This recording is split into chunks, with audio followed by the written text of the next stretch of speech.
ចង់បែកមិនដឹងគិតអីថ្នាក់នឹងស្នេហាអាក្រក់គួរឲ្យខ្លាចដល់ថ្នាក់នឹងព្រោះគេម្នាក់នឹងខ្លាបដូរទម្លាប់ខ្ញុំ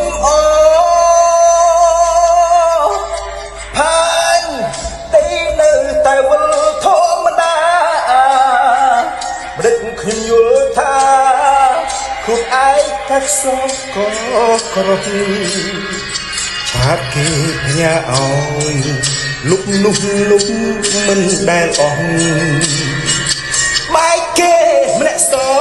ធ្វើឲ្យអារម្មណ៍ខ្ញុំប្រែស្រឡាញ់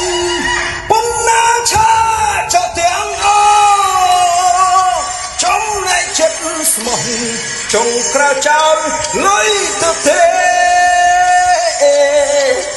ខ្ញុំមិនមែនជាជំរឿរបស់គេទេគ្មានកន